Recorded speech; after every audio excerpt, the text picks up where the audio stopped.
Hello and welcome to Stripe Dialogues.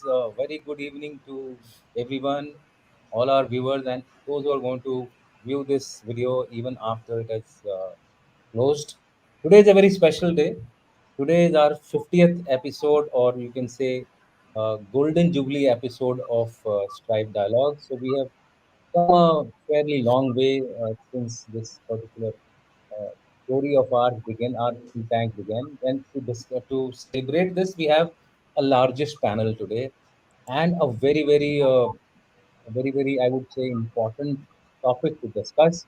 We have with us General A.K. Chaturvedi, who is the Senior Vice Chairman of TRIBE. We have General Thakkar, who is the academic head of Strive, and we have Colonel Rajiv Agarwal, who is a scholar with Manohar Parrikar Institute of Defense and Strategic Analysis. So, welcome to all of you, sir. Thank you. Thank you. Thank you and So, congratulations. and Well done, congratulations, sir. congratulations to everyone, sir. And as you all aware, we are going to discuss today Bharat setting the tone for new world order. And I thought the topic for the 50th episode should be something big and brighter. It is both big and brighter. G20 accounts for almost around 80% of the gross world product, 75% of the international trade, two-thirds of the global population, and 60% of the world's land area. That gives you the magnitude of G20. However, there is a little catch in this. The global south, which consists of the bulk of the countries, are not part of G20 except after the induction of African Union. Certain global south countries now have some say in the G21 formulation, as we would like to say. So Bharat has just concluded the G20 summit, handed over the presidency to Brazil. Bharat took over the presidency from Indonesia last year, and it has set a benchmark which may be very difficult for the future presidents to emulate, given the way we did a blitzkrieg of G20 responsibility. Just to give you an idea, we conducted 220 plus meetings, and 17 of them were ministerial level meetings. In fact, the way we promoted this was, I would put it as a hyper aggressive promotion of G20. Uh, they were conducted in over 60 cities all across the country. And this also included Srinagar and Arunachal Pradesh, which was an eyesore. Arunachal was an eyesore for China, and Srinagar was an eyesore for Pakistan. Of course, these countries, I mean, their main reps avoided it. They sent their representatives, but it showed the will of the country to state to the world what comprises of India as far as our territorial integrity is concerned, map or no map released by China. Uh, there, then also, the New Delhi summit kicked off with a lot of apprehension. That was another major factor, with Xi Jinping at the last minute trying to. One could understand why Putin was not coming, but Xi Jinping not attending the summit. Probably he thought that if he doesn't attend the summit, then the summit's luster would go down, but that didn't happen. There was another issue that there was a lack of consensus on a major issue of G20, which was the joint statement. But subsequently, after a 15-hour hitch, it got resolved. And of course, the hitch was created by China, incidentally. There were over 25,000 delegates from 43 countries, oblique international agencies. That's huge. I think it has been one of the largest G20 uh, uh, uh, meeting ever conducted in the history. The Bharat also had many bilateral meetings. I mean, I think the leaders would have been having a sleepless nights. We had bilaterals with UK, France, US, Middle East, Saudi Arabia, you name it. I think Bangladesh. We had almost bilateral with most of the countries whom we had invited, but it also hit some rocky weather, non-attendance, as I've Except Canada. yeah, exception. I mean, what I'm saying, it hit some rocky weather also. Non-attendance by Xi Jinping and Putin, joint declaration hitch for a considerable period of time. I think Prime Minister Modi heaved a sigh of relief in the afternoon when he said that I have just come to know that there has been an agreement on release of a joint statement. It was over Russia-Ukraine war. In addition, we also held multilateral meetings, and that was a big success. And these multilateral meetings were for biofuel, that is ethanol blending, creation of a spice route. The spice route is now catching traction instead of a corridor from India to Europe. The spice route to me looks more attractive as a formulation, as a counter to BRI, although we are not stating in those many terms that it is a counter to BRI. But I mean, let's face the fact, it is so. So finally, what I'm trying to get is that all these things have happened. The outcomes have, there are 112 outcome papers which were released. The largest till now, it is 2.5 times more than what other presidents have been releasing outcome document. That itself shows the kind of work which has gone in. But what we have gathered today is to discuss the result of these outcomes on the geopolitics of the world, with India as the focus. So my first question goes to General Kakkar, sir, to you. What will be the impact of the summit on India's standing in the Committee of Nations? Given the fact that G20 summit, some people are saying that it is dazzling the world. Okay, that is one of the words used by चमक. हिंदी में उसका word इस्तेमाल किया गया है चमक, G20 की चमक. तो इसका जो इम्पैक्ट होगा इंडिया के ऊपर ग्लोबल कमिटी ऑफ नेशंस में क्या होगा? Your views on this, sir, जंग Uh, Dushant, a few aspects, what you covered, and a few aspects which need to be amplified, and then we'll move on. या गो Number one, Xi Jinping not coming or Putin not coming makes no difference. The yes, major reason is the discussion on the outcomes is done by the Sherpas who already have the guidance from their governments.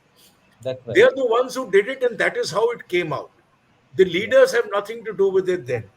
The point is what Xi Jinping had to speak or what Putin had to speak, whoever were the representatives read out the same speech.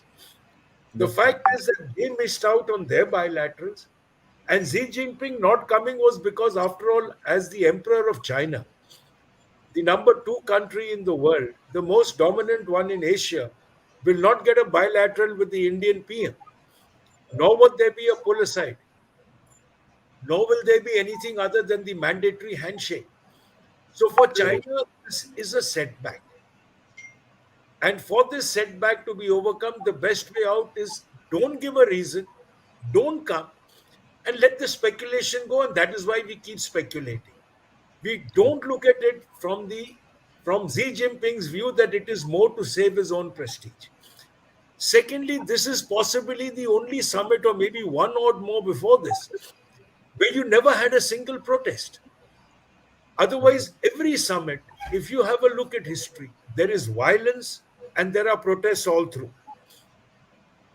The aspect now, where does India reach from here? Like you yourself mentioned, 112 outcomes, the largest that any G20 has ever been able to achieve.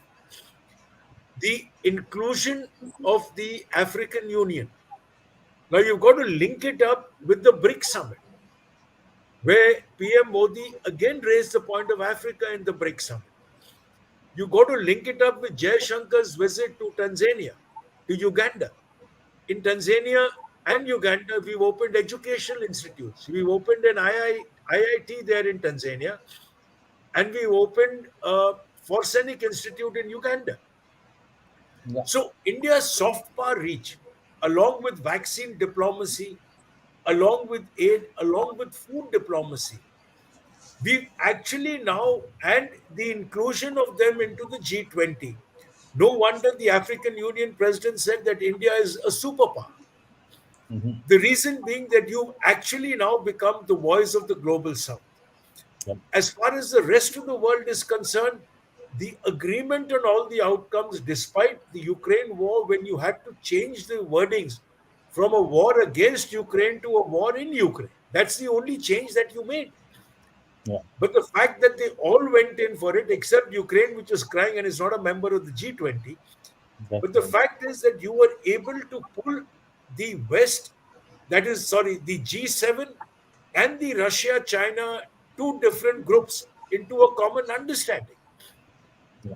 So, if China really wanted to intervene, it may have put its foot somewhere in between, but it did not. So, actually, we moved way ahead when we came down to this factor. The other thing, you see, you showed to the globe that you can produce results in an organization like the G20 when none others have. 200 meetings, you see the outcomes, you see the push that you had towards biofuels, you see the way you moved in every direction, you look at the way you've sold your digitization.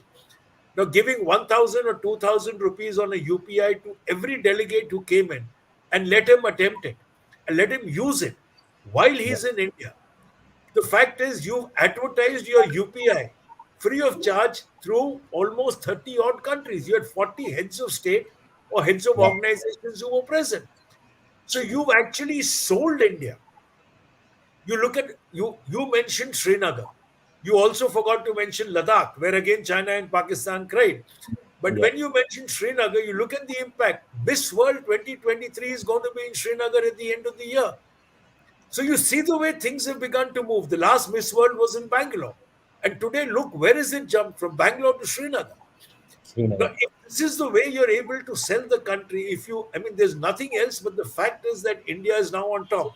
Why is Canada crying? Canada Mhm. says if the most popular PM in the world with over 70% popularity doesn't even spare 2 minutes for you, where do you stand as a nation? Where do you Yeah. stand as a leader?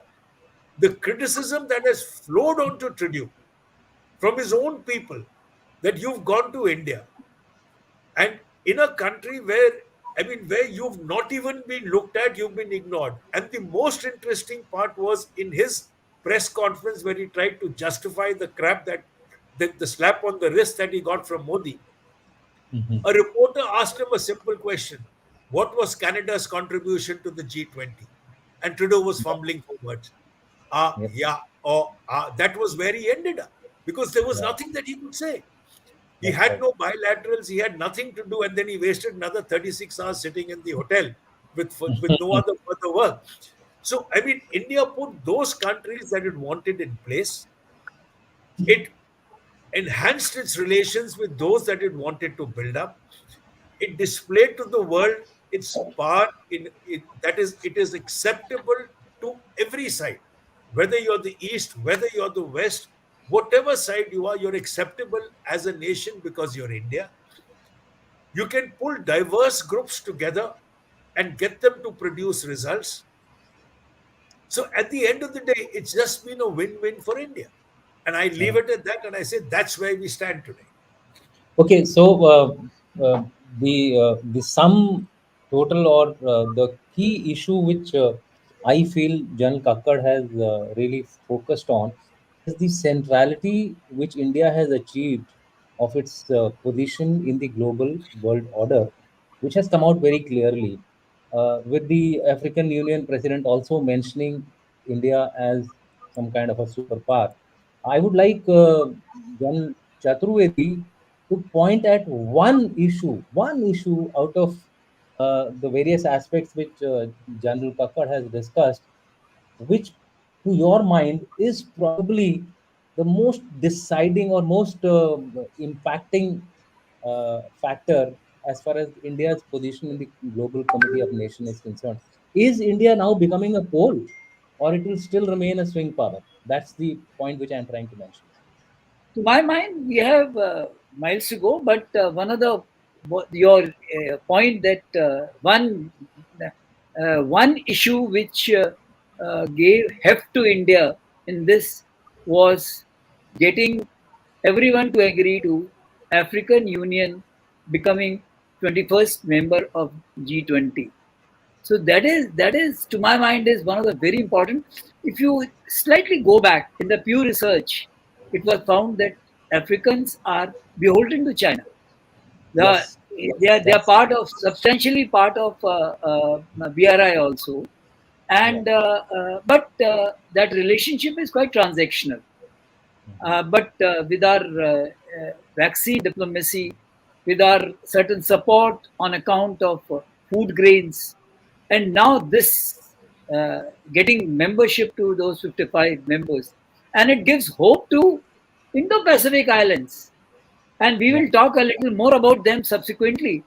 yeah, What I'm saying is that global South leadership is slightly transiting from China to India, though we have still to see the outcome part of it. But then the beginning has been made. To my mind, this is one of the most important.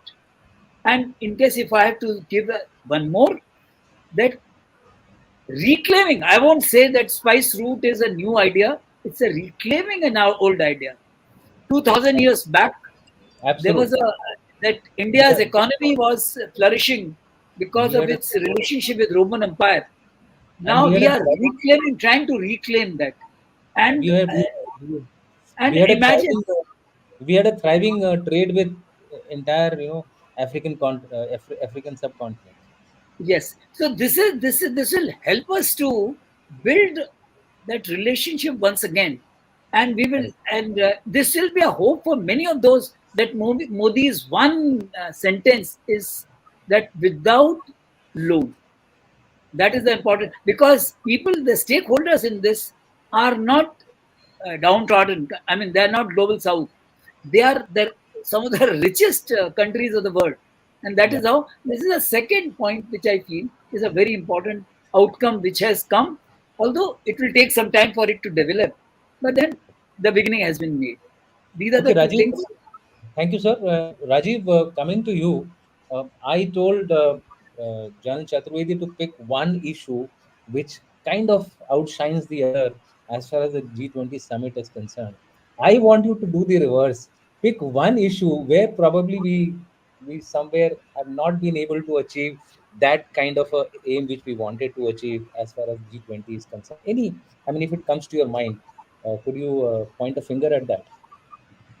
No, I think, frankly, we have over and out achieved what we had set out for. So I don't think at this stage I can see anything, that we have left or was to be achieved. And in this, what I would like to add to what the other two senior Yeah, speakers have said is that go ahead. to me, the most outstanding aspect of this G20 was from day one, the canvas that India set for itself, the larger than life canvas of one earth, one family, one future. No other G20 has set a canvas which was so huge and so ambitious. And then to follow up with all the groups round the year in 10 months to get to what we did. And I'm reminded of two things that were mentioned during the G2 summit. One was when PM Modi said that in today's era, there is a lot of trust deficit, and we have to move towards building trust, because without trust, none of the 112 outcomes would have come about. And the other two aspects which I mentioned was how India, from this presidency's theme and doing and coming out with the outcome, is emerging truly as a Vishwaguru and a Vishwamitra, because India enjoys the trust of everyone, whether it is the right or left, east or west, north or south, poor or rich. It is the bridge which everybody wants to be there to feel safe. And that is why today India is a global friend, a Vishwamitra, if not a Vishwaguru at this time, which it strives for. So to me, this was the most outstanding aspect of this presidency. Okay, one quick question to you only. And since you are in the IDSA, I would like your mind to be picked up on this issue. Before we go to the next question, is China, after immediately after the summit was over, it came out with a very short statement saying that G20 is an economic grouping and it should be treated as such. What do you make of this? So I'll take this question holistically. You see, a lot of people are talking about how China did not contribute, or whether, like General Kakkar said, President Xi not coming is a setback to him. Definitely, it's a setback to him. But let us not forget that these 112 outcomes would not have come if China had not come on board. Like I wrote in my article, whether it was reluctantly or by choice, but had China not come on board and still recorded its dissent, then it would not have been 100% consensus document. And for that, we have to give credit to some extent to the countries which lobbied on our behalf, both Indonesia as well as Brazil. and to Lavrov, the foreign minister of Russia, Okay. who had to me the to my mind the final vote. Once he said that these paras are okay because the name of the Russia has been deleted, the aspect of war has been risen to a level where human suffering across the globe has been included in the para. I think China did not have an option but to agree. So we should give that credit to China that it was on board. Otherwise, 112 outcomes without 100% consensus would not have come about. But on the other side, it has definitely been a loss for China, a loss of face for China. And in their own calculation, they calculated what General Kakkad has said, and it didn't work out. And today they are trying to, find some face saving. And that one statement that they have given out is actually an effort towards that it is a economic grouping, and so geopolitical issues should not be taken I mean, it should not be extended to geopolitics, is what they were trying to aim that is at. the face saving. That is what I would say. Yeah, so that is why my next question goes to the geopolitics, because one of the statement relates to directly relates to geopolitics, and that is uh, the impact of the declaration on the Russia Ukraine war.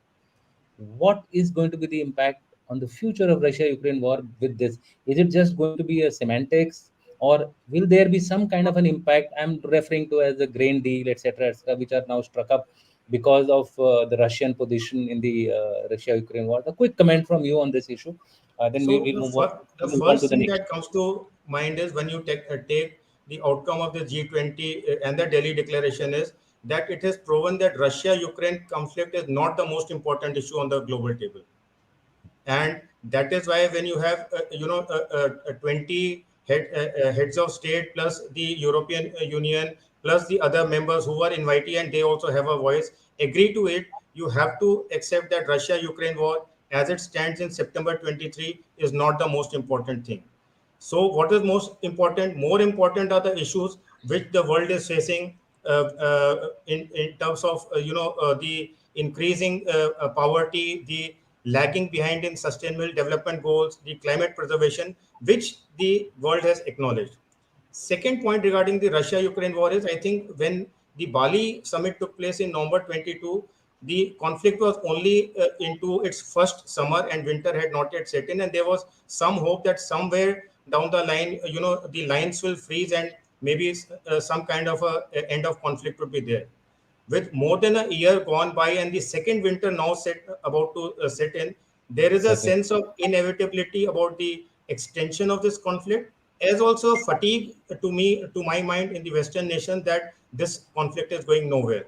We may be hearing news of Ukraine getting F-16s and tanks and everything, but I sense that there's a sense of fatigue even in the West, that how long can they keep siding with Ukraine and how long can they keep Russia off the back, because Russia, China, and the rest without the West is gaining traction all across the globe. Okay. And the third thing, if I can just add, is that Yeah. I think the West is realizing two things with this war dragging on. One is that while they did not take any action which they could have taken after the 2014 Crimea War, and secondly, Mhm. maybe the folly of the late 90s pact, which was verbally a verbal pact, which had sort of prohibited an eastward expansion of NATO, which is very there much there in black and white. And now, once it has been brought out, they sort of feel exposed and at a compromise. So that's it. So there is so basically, this lack of a written document possibly gives a sense of caution in the NATO countries of extending the war beyond the boundaries of the existing NATO areas. Okay, fine. Yes. Uh, quick If I comments may, from sir. if I may, Sir, yeah, I'm coming to you, sir. I'm coming to you, sir. yeah. Quick comment on the statement made by Colonel Rajiv, saying that the group of 23 countries or 20 countries feel that Russia-Ukraine war is not the most important thing as far as the world geopolitics is concerned. Your comments on this, and then finally I'll take the comment of John Kakkar, sir. Your sir, John I, Chaturvedi, sir. I, I totally endorse his view. And on one more thing which I would like to add into it, why it is, Russia is too huge a country, A. B, Mhm. the resources are tremendous. And there is an interdependability of Europe substantially and also to Africa on account of resources which Russia has got. And in case the kind of centrality they have in Black Sea, they can the kind of food crisis which has been created in Yes. say countries of Africa, which is substantial. The kind of gas issue which Germany has suffered, because over a period of time they have totally weaned away themselves from nuclear energy. So now they are trying to go back to nuclear energy. So therefore, Russia cannot be ignored. So it's not only that geopolitics, but it is geoeconomics also equally involved into it. Thirdly, in case if Russia totally is made a pariah like this, thus this is showing the West in a poor light. James Baker's that famous statement that not even an inch will move eastward, which Yeah. Rajiv had alluded to. Not so mentioned. I think this is something which puts, and also they are trying to say the only beneficiary in this whole thing is the American arms industry. Europe is suffering, so fatigue has to set in because America is trying to give them gas from their sources, but what about the cost is differential.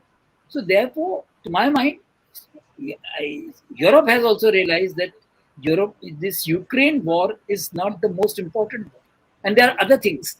You know, as he said, climate issues and all those things are far more important than this issue. The Yeah. So poverty elimination, SDG, and all those things are far more important than. yeah, we'll come to that, sir. We'll come to that, sir. Question to the same thing to Jan Kakkad, sir. Quickly, don't you think Russia-Ukraine war has had a tremendous impact on the geopolitics of the world? At least I See, feel so. I'm not putting words in your mouth, but let me have your see, comments on this. let's be very clear. The Russia-Ukraine war would have been a priority even here. But the fact is, you've got the G7 on one side, you've got Russia, China on the other. There is no way you would have reached an agreement. For India, it was very evident that you had to get an endorsement by all members. And if you realize, the statement even mentions about the grain deal, it mentions about all Yes. those factors that we need, Yeah. which implies that Russia-Ukraine war is still a concern. It talks about humanitarian suffering, which is also flowing out of the Russia-Ukraine war. But the fact is, if you were to concentrate on it like you did in Bali, you would achieve nowhere. And if one nation puts its foot down, the entire G20 summit outcome document is held back. So, therefore, if you wanted the outcome document to go, you wanted your name to go up, you had to compromise. And by compromising, you had to ensure that both sides come on the equal table. So while you still consider the Russia-Ukraine war to be important, but you've got to play games to ensure that it comes your way. Otherwise, you won't have raised the grain issue. You won't have raised humanitarian suffering. You won't have raised everything. Okay, But the my fact you had to get it.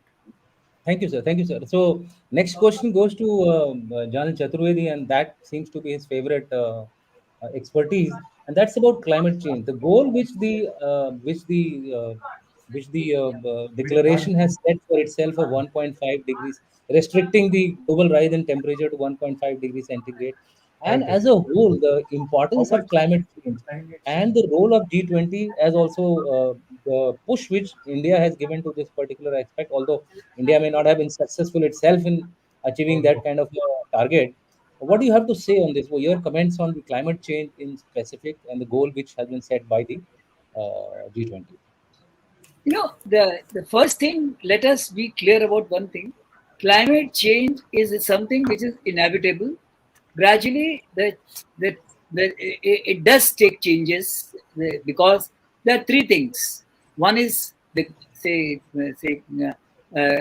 global warming. Second is precipitation. Third is winds, and they are all interlinked, and that is what sums up the entire climate change. But the fact of the matter is, over a period of time, it has been that 1.5 degrees Celsius, which was decided, in case if that is achieved, then we are okay. Okay. And if the kind of a emissions, what is first, let's clear one thing, that today what is happening is about 23% is being absorbed by uh, the layer, because of the greenhouse effect, the atmospheric layer, and 48% Yeah. comes to earth, but Upper back. and which gives ultraviolet rays.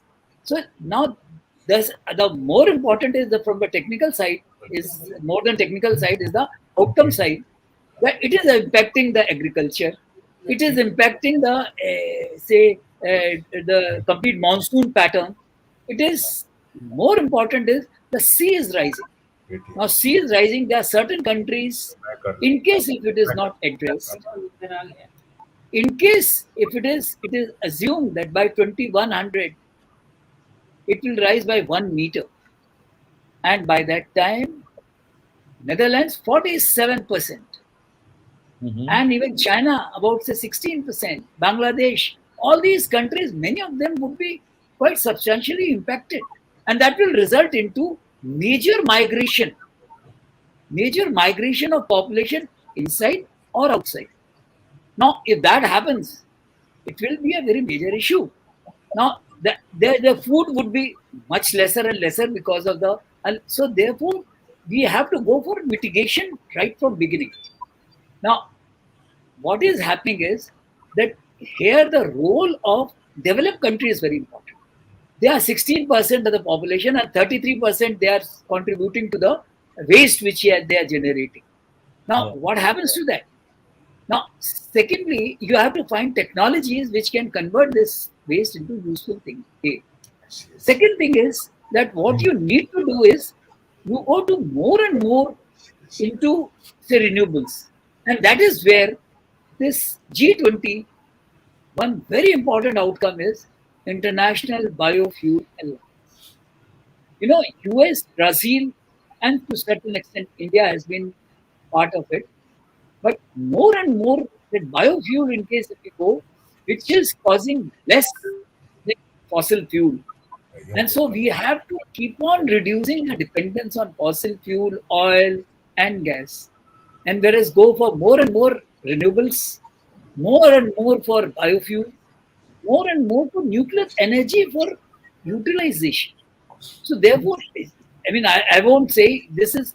Americans may say because they have got uranium-based systems they are working on, whereas we have got 25% of what's thorium. In case if we can have this nuclear energy also, all put together, we can reduce the carbon signature substantially. Now, as far as India is concerned, there are certain not so good outcome, and there are certain very good outcomes. We are the only country we have get the whatever the Paris Agreement which was there, we have adhered to it. Achieved it. We have also been able to do the solar alliance that substantially in by 2030 we are saying that 500 gigawatt of energy by 2030, 50% will be dependence on renewables. So it is for our economics also, because our dependency is almost 80% on say fuel which is coming from oil and gas. So now if we go for more biofuel and nuclear and renewables, we will be okay. Our economics will improve, and so will be the words. So therefore, my suggestion is that this is something that climate change is something which is one of the most important issue today, and we need to find there are certain natural issues we can't do much about it, but what we can do about anthropogenic, so which we are causing, say destruction of trees. Like last year, what happened? That was that floods were unprecedented, and it is because of the destruction which has been done on the account of CPEC. So therefore, this is something which needs to be addressed, and the whole world need to be cut together on this issue. So to that extent, you're right that it is the easiest possibly, at least verbally or in a document, to get a consensus on global commons, which is affecting the entire globe. But somehow, like as you highlighted, America uses 25% of the energy energy itself, right? So So the pollution goes all over, not only over America. America being a And largest. they want us to compensate by buying the Compensate. carbon So, rights. so the problem comes in the implementation, is what my take is, sir. And we Yes. will not go in for comments of the other speakers, because we want to cover a little more distance as far as this particular discussion is concerned. My next question goes to John Kakkad, sir. African Union has been inducted now into the G20. But if you've seen in the last few 10 odd years, India has also entered of Africa in a big way.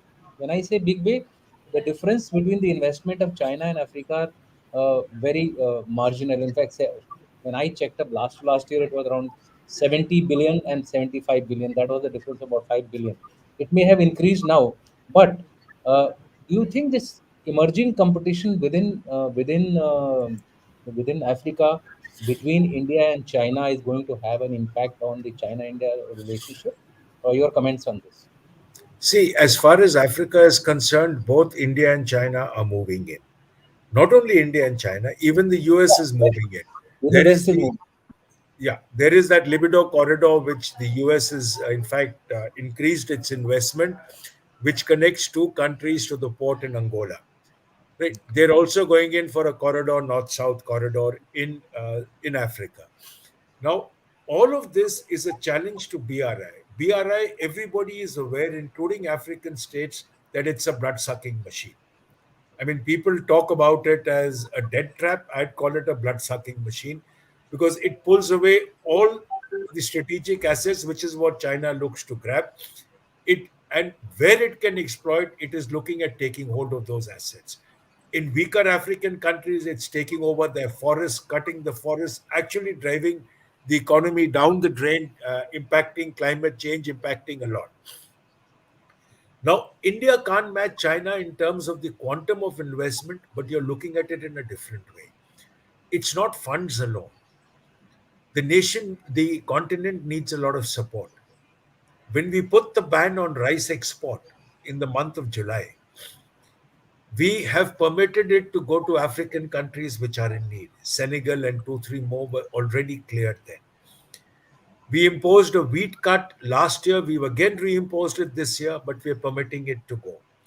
We're imposing a sugar cut from 1st October, a sugar ban from 1st October. We will not put a block on it going to the African countries. The amount of vaccines that India sent to Africa, nobody else could match it. Which is why today India has major respect. Whether you go to Mozambique, where I've served in the UN, whether you go to any part of Africa today, India is a nation which is respected. It is respected because you've stood by them. Now, this soft power that you've carried, there are Indians in every part of Africa. You look at the Nigerian president when he was here for the G20. He came a day before, or 2 days before, the day PM Modi flew for the ASEAN summit. And he went back with $14 billion of investment, including $1 billion for defense equipment from the government of India. Now, that is the sort of pull that the African nations are going to get from India. And these are investments coming in, they're not loans being given. You're not blood sucking them, you are helping them develop. And when you help them develop, you gain their support, you gain their trust, you gain their reputation, and you become their speaker. Which is why today, when we say India represents the global south, it does. Now, China, the moment we inducted the G20, the first statement by the Chinese spokesperson was, "We were the first nation to support the entry of G20." Damn it, Yeah, what have you done all these years? that's You right. only started supporting it once India raised the issue. Yeah, The aim was again to try and challenge the Indian hold that India has got in the correct. G20. The fact is that India China difference is wherever there is a competition. You take it as Sri Lanka, you take it today in Africa, you take it in Southeast Asia, where we backed the Philippines on the water cannon issue as far as China was concerned. Today, we are providing the BrahMos missiles to the Philippines. We're looking at it at Vietnam. We're looking at it for Indonesia. So, wherever India and China I, are come into I, counter, there is going to be a problem. I believe I've heard even I believe even the Russians are looking for BrahMos now. Reverse trade. Yes. But the fact is, wherever India and China are going to compete, whichever continent, whichever country. It is going to impact the relationship, though we will always say, both the nations will say that there is enough space for both of us to operate together. That is the diplomatic way of saying we are competing, but let's not cut one another's throat. So that is where it is. Okay, Rajiv, a question to you related to China India relationship, because the competition is growing even in the Pacific Islands. If you see, both have entered now.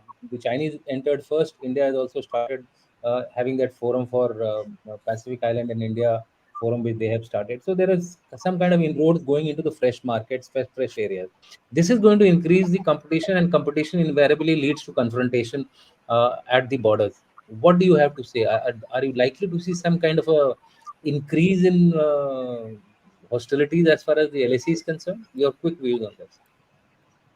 I think what China and India do in Africa or in the Pacific Islands, it has got more to do with economics and projection of power, and seeing that their kind of ambitions and their kind of power projections are not undercut. But LAC is a totally different ball game that I feel, and right now it's kind of a frozen conflict. We have had, I think, 11 or 13 rounds of talk. One was held post-Mondial level 19, just before the G20 summit, 19, and 13, yeah, 19 rounds. 19 19 rounds. rounds. 19 rounds. So one was held just before the G20 summit. It was still inconclusive, and there's no agreement on firstly the line of disengagement and then the modus of disengagement. So this is likely to remain frozen, and it'll have a larger impact on the India-China relations as such, because they remain frozen, as had been made very clearly by our foreign affairs minister also, that you cannot have a trade and talk and everything while the conflict remains frozen. But what happens in Africa, like General Kakkar said, there are two totally different models. India's model is on supporting development, whereas China's model is on doing things which lead to a trap, which only manifest in helping China's own economic interest, whereas India's model is more of a aid, more of a thing where you project your soft power and help the nation come up to the power and power of at least emerging nation status, and not a underdeveloped or a developing nation status. So both models are totally different, but I think LAC issue is different from what happens in Africa or Indo-Pacific. Okay, I'll pick up one line from Rajiv's statement and ask General Chaturvedi. Trade and border talks can't go together. I mean, border tensions can't go together. Was the statement made by Mr. Jaishankar, our foreign minister? So, how do you think this is going to impact us? Don't you think this will create some kind of a trust deficit as far as India China are concerned whenever they're having a talk on the LAC? Because we have really not moved forward. After the Kailash ranges reoccupation, I mean, evacuation from Kailash ranges, we had some arrangement like buffer zones, etc., were created, four of them. But after that, nothing has moved forward. So, don't you think it may still lead to some kind of a heavy weather on the LAC? Where is the trust? Trust had never been there between India and That's, that's, China. that's what I'm Actually, saying. So, if there is a China, so economic long war, we kept on say acquiescing to their demands or something, that they keep coming. Earlier also they came to depths, and they we never resisted them. We never developed the border areas or something. They were quite okay, and trade was increasing, and we kept on becoming more and more dependent on, even say, our pharma industry is dependent on, our steel industry is dependent on them substantially. Even in the lower technology, we became dependent on them. So therefore, it was a kind of a trap we were in. Now, once we started resisting, then the problem started. I think more important in this case is the Chinese mindset, which is based on a, say, racial arrogance, and that is that harm superiority over, even among themselves, be it Manchus, be it Tibetans, be it anyone. So they think themselves that Middle Kingdom concept. Secondly, they think that they can, by trade, by making people this coercion technology, coercion techniques, which they have used against Pakistan, because which has become a totally a client state. Substantially, Maldives came out, but Sri Lanka is in their trap. And what Rajiv and Harsha had mentioned. So this is something, and this frozen LSC. Now, since we are developing our border areas, first they said that they criticized for us developing border areas, but more and more we do it. Now they have this a fait accompli. They also realize. So therefore, we have to look into their eyes, and we have to keep on reducing the dependence on China and keep on improving our posture in maritime domain for us to be very to be able to influence their LSE posture, because China understands only the language of war. So when we went to Kailash Ridge for the first time, they decided to go back. Tell me, I mean, you know China better than any one of us, but tell me, when did they move back? They never move back. They have made the map. Now somebody say, thanks to previous chief, that he has come out with a nice map which shows that what exactly the Han China is. Rest all is they have captured, whether it's And Ming if dynasty, later King pre- dynasty, and later previous PRC. previous previous chief retweeted the map which was published in Indian Express and said that somebody has come up with the right map Right, of man. China. That was his tweet, Yes. and that was picked up by the media. Sir, fine, sir. Since we are running out of time, we'll have the last question, and this I'll ask Colonel Rajiv to give a very short answer to this, and thereafter General Chaturvedi, and final comment by General Kakkad on this issue, which is about the spice route. We have had a discussion on this, but I want now you all to focus on the spice routes model, the BRI model, and is it really going to replace the BRI in the West Asia? Because that would be the biggest thing. If we are able to replace the BRI initiatives, which the Chinese have been trying through the Saudi Arabia and Iran deal, etc., etc., maybe the influence in West Asia of India and the West or rest of the world will somewhere outshadow the Chinese influence in this region, because Chinese have a considerable amount of influence in West Asia. Your views? We'll So, start with Colonel Rajiv. We'll start with Colonel Rajiv and then John Chaturvedi. So thanks. So the IMEEC and BRI are two totally different models, and that is why there is a very little as far as comparison can be done. The BRI went through the entire heartland and hinterland of the Asian continent, right from east to west, and therefore there was lots and lots of work and construction of roads, bridges, etc., which was required to make it viable and feasible. Whereas in this case, if you see the plan that has been made, it is a combined route of ship and rail routes.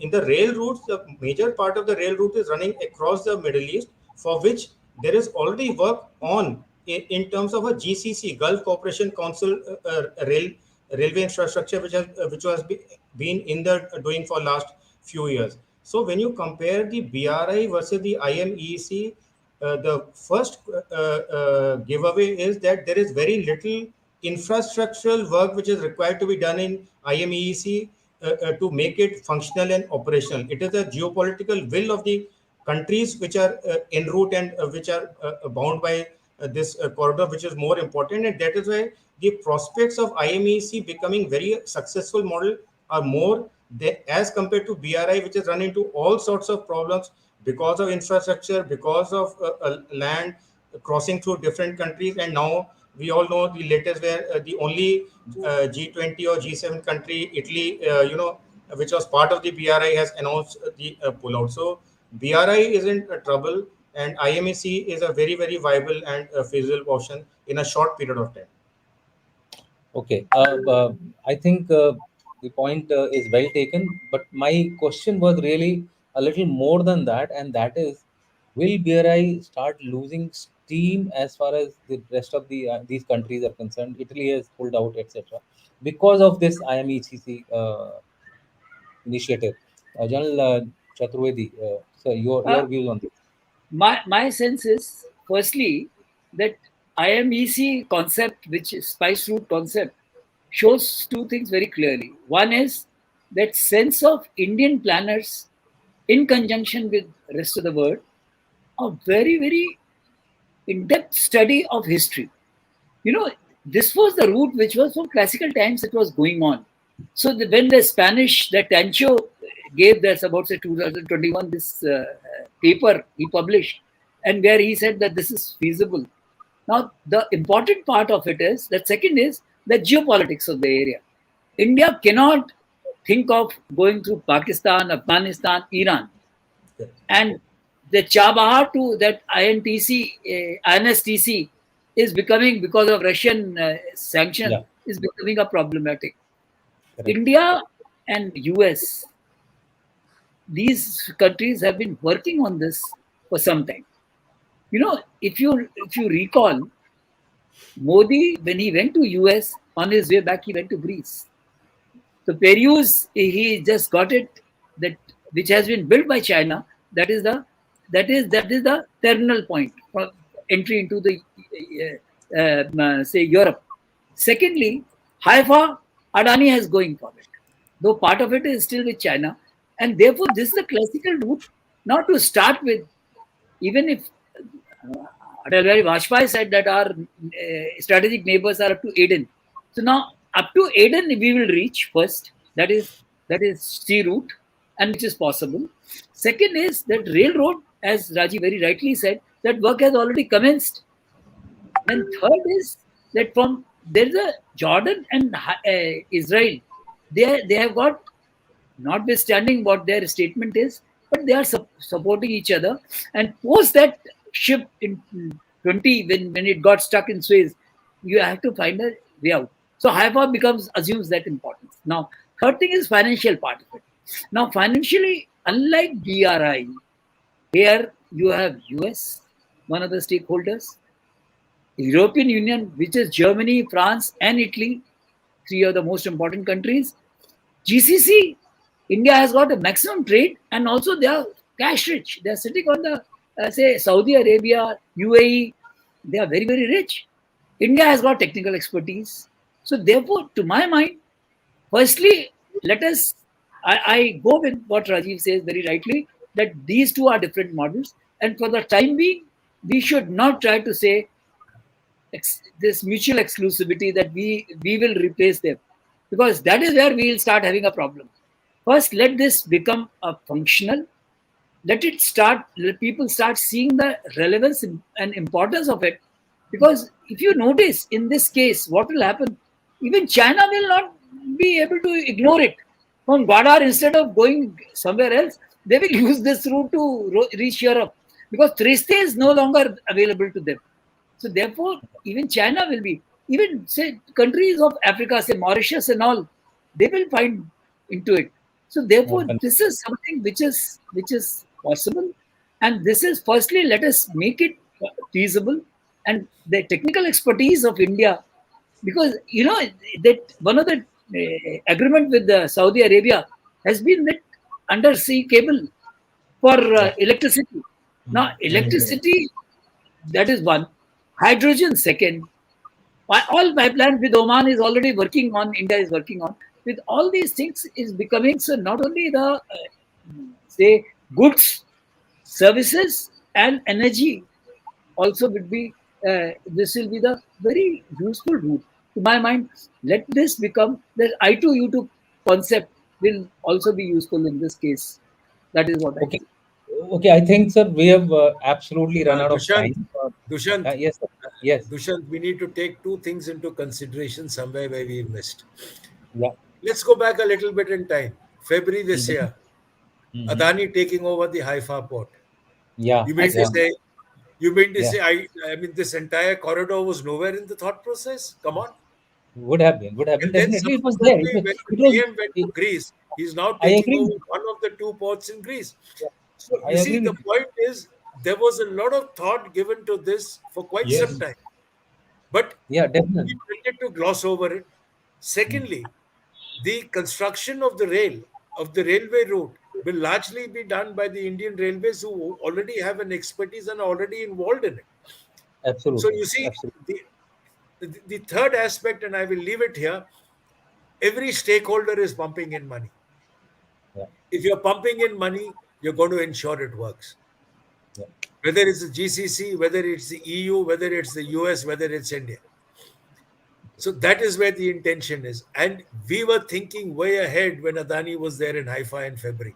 All were yeah, wondering why. And whom did he outbid? He outbid the Chinese, yeah, right? He outbid the yeah, Chinese to get the port. And now you look, yeah. when Benjamin Netanyahu said the same day, when this thing Mm, was announced, that Haifa will play a major role. So you mean yeah, to say India, Israel were not in picture? You mean to say the whole thing was not there in the pipeline? The fact yeah, it yeah. was announced here is different. But preparations were made well in time. Yes. Definitely, definitely. These agreements are when they're finally signed. A lot of groundwork goes before these things are signed, actually, in formal form. Sir, we have had a wonderful discussion. We are, in fact, over time, well over our time of discussion, and that would happen because of the panel being of three people, and me also chatting in between and trying to disturb you all. But let's now move on to the question answers, because a lot of questions are there in the chat box. Today, I tell my audience that I'm going to pick one question of each person. I'm not going to pick up questions of all the questions of everyone. So kindly excuse me if I am glossing over some of the questions, but we'll give you. There are some questions which are of a political overtone. We do not like to have a discussion on political overtone.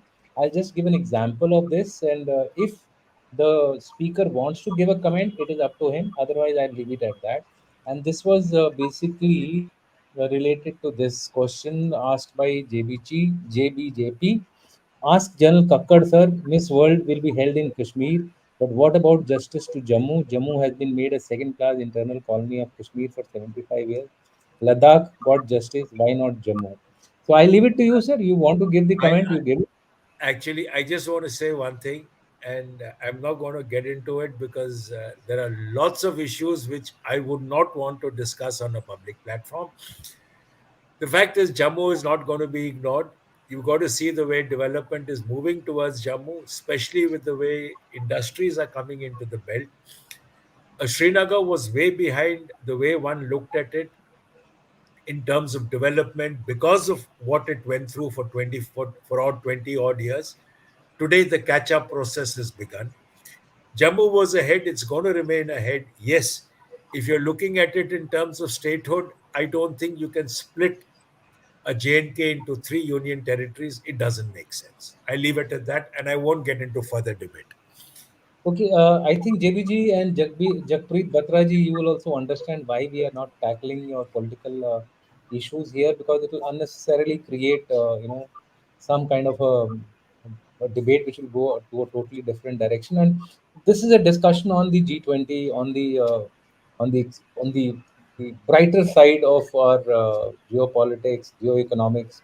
All those issues are being discussed, but we fully appreciate your concern, what you are raising, whether it is related to Punjab, Himachal, or Jammu Kashmir.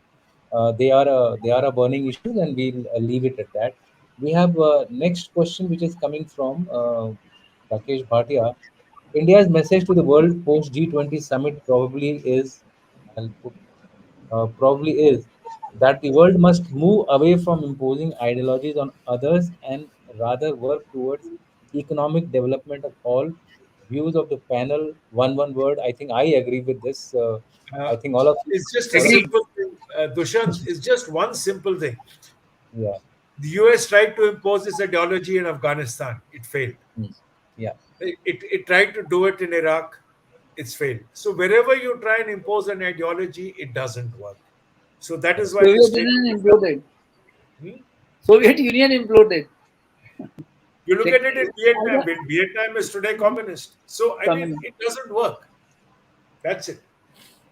okay. So next question is from Batra. Ask General Dushyant and respected guests, G's. It is learned that Zelensky has given some kind of warning to Europe. That Europe, what is it, and what will be the response, sir? Yeah. Anyone who wants to take it on? Otherwise, See, I'll. Why Zelensky?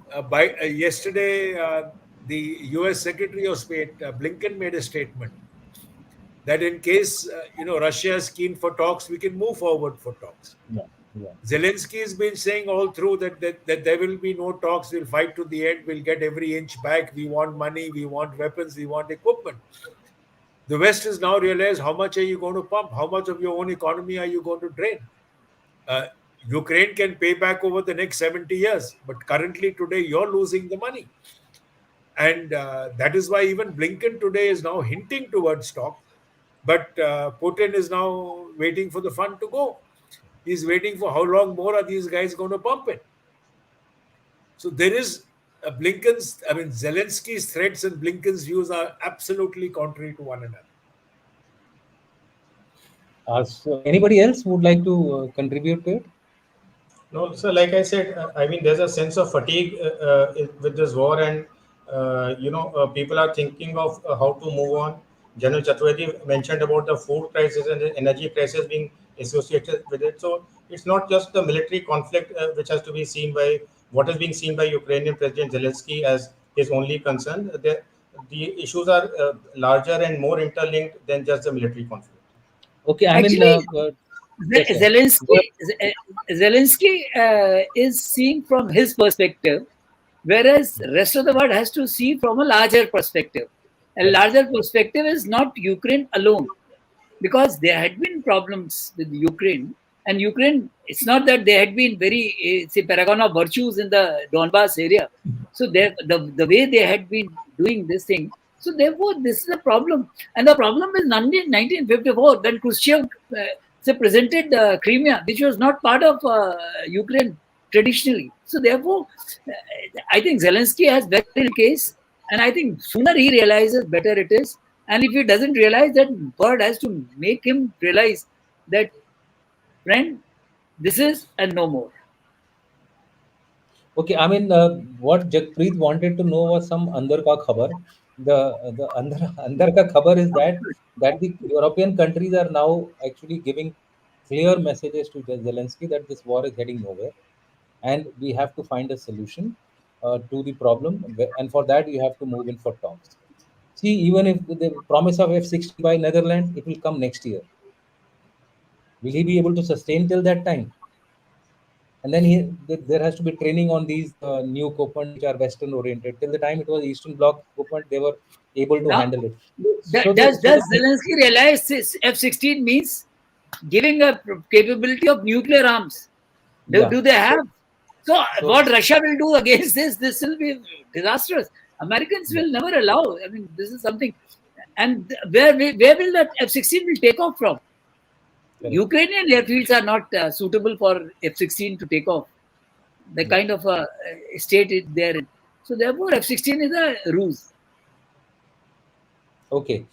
Next question is by Vinod Khandelwal. Post G20, now the slash has started. I think we should start using the term G21. Post G21, will India's rise in world order provide a fillip toward a seat in the UNSC? Yeah, it's a good question. That's why I picked it up from all the other comments which were going on. Views. We can start with Rajiv because I want to give opportunity to the junior most so that he sets the tone for the others to talk. Yeah, Rajiv. Yes, I mean, this is a thing which is long pending and waiting to happen. And we must remember that G20 includes all the P5 members. So if G20 could reach a consensus on much larger issues, including the Ukrainian conflict, and give a outcome document, despite the sense of a compromise to give this outcome document a shape or declaration and give G20 summit a success, I think UNSC reform has to be has to be the next step. When it happens and how it happens is a question. Dr. Jaishankar was asked this question 2 days back, and he said, even though everybody is saying about it, but I haven't seen any nation or any paper being moved. And without a paper being moved, how can a resolution be even placed on the table, discussed or passed? And in just recent days, I've noted, sir, the French president, US, Germany, UK, UAE, Saudi Arabia, and even Turkey, all these presidents of the prime ministers have made a clear public statement in the G20 and after G20 that India has to be part of the UNSC. So to me, it is not a question of if, but it is now a question of when it is supposed to happen. And for that, the most important thing is first a paper has to be tabled, then only things can move forward. It just can't move forward on verbal, press conferences or statements after meetings. Okay. Um, it's a question. Next question, which I'm going to put it across. No, in It is. this one point I would like to add: Yeah, the go ahead. elephant in the room is China. So No, it's not not that. No, Chaturvedi sir, it's not China alone. Please. Yeah, there are China is hidden one. people. You've There got are hidden another people group also. called Unifying for Consensus. Yeah, Pakistan, Italy, and a large number of others. yeah. no, what I'm saying They is are, that no, UNSC. one sec, sir. They are talking not in terms of reform of the UNSC by including a country as a permanent member. Their question of unifying for consensus is increase the number of members in the UNSC with And more five final. permanent continuing. Nobody is looking at adding an extra one. As far as China is concerned, China is the only one within the group of five which is anti India joining. But unifying for consensus has got Pakistan, Italy, and a large number of No, others. I You've got agree, to but what I'm realize, saying is that unless China comes on board, how can you? sir, China is only one. You see, you've got to realize there are four countries which are supporting one another for UNSC: India, Germany, Japan, and I think the fourth is Brazil. Brazil, Brazil. Brazil. Brazil. Now, we four are supporting one another. The unifying for consensus has got a group which is anti each of them: South Korea, Italy, Pakistan. So you've got groups which are against each And of them. Argentina. So you've got those groups, that is one. You've got China, which is separate. So it's not one. You've got to deal with the whole gang. And then you've got to go through the General Assembly, get that pushed through from there before it comes to the UNSC. I think So, tabling sir, of paper is the first. it is going to be a Ram Kahani for another long time. Okay, so the next question is slightly political, but I thought you could attempt it. I don't know. Today we are having a lot of people talking politics in today's discussion, which is very rare. Main opposition political party were critical about the expenditure of G20 and the president's dinner. If change of power in Delhi, will G20 agreements be followed? Yeah. No, I think the G20 agreements are different, Basically, and that, sir, if we delink the question from dinner and other thing, simply if I were to ask this question, if there was a change in the government at Delhi, what will be the impact on the G20 agreements which have taken place? I'm I removing the think they will politics. continue.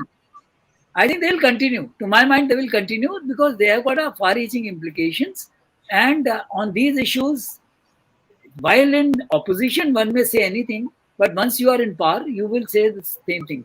And as far as expenditure is concerned, I think it has been clarified that the permanent assets should not be counted towards it. 990 crores was the budget approved for G20, and the total budget, other than permanent structure, that is Bharat Mandapam and all those things which has been created, is only That's an sub asset. 100 crores Yeah. or something. So it is much It's less than. it's like what the assets were created during the Asian Games way back in Yes. 1970s. I mean, if you have to calculate the expenditure, then that would have come to 100, 200 times more than what we have done today. Yes. So So therefore, it's expenditure. Now that is why suddenly people did raise the voice, but now they're all quiet. Nobody is raising the. because in future they may have to do the same thing and they will have to follow the same follow No, the after same kind of. Chogan was done by when Congress was in power in 80s in Goa, they created infrastructure. On Actually, NAM in Delhi, it was done. Yeah, Rajiv, you want to say something? yeah, what I wanted to say, international agreements which are done on a multilateral forum, they go well beyond the parties which are in power. So whether this government is there or not there in the ensuing years, it is the government of the day which is which is empowered and has to take it forward. And it is not an agreement which is binding on only one nation. It's a whole group of nations, including AU and EU, which have signed on it. So it's a collective responsibility of the G2. It doesn't matter at all whether one party or other party is in power in India or anywhere else within the G20. It is an institutional mechanism, and it will follow up in the shape and way it has to follow in the ensuing years. Yeah. So I think we leave it that, and we are now coming to almost 1 hour 10 minutes. So that is we are reaching our closing time. Before we close down, I would request every one of you, please like and subscribe to our channel. We are making a lot of effort to bring to you some quality discussions, some relevant on some relevant issues, uh, devoid of any political overtones, and pure information and pure analysis, which is, I think, much more important than listening to gibberish, which is there in various channels. So, to that extent, hope you all will support us. Last question is from Tamil Hindu, and thereafter we'll close the today's discussion.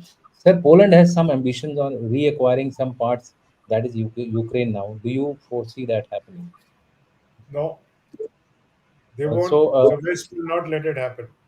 see the international, Otherwise, it will mean opening another front. So it will yeah, not happen. Now boundaries cannot be changed. it is going to be very difficult unless a superpower does something on its own. It is going to be very, very difficult for anyone to intervene in a manner and carve out.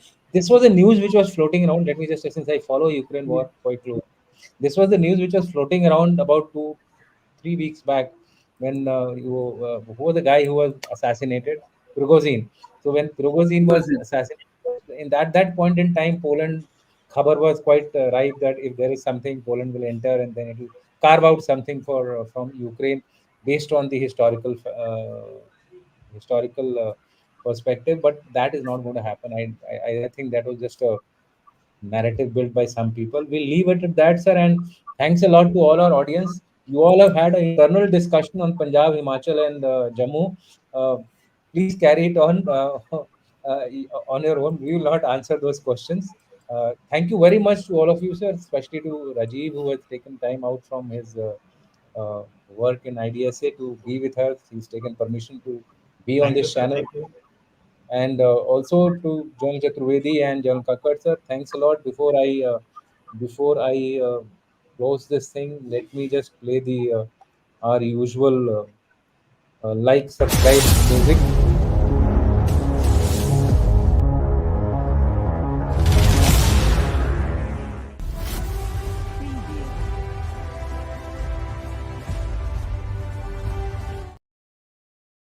Okay, Arav. Rajiv,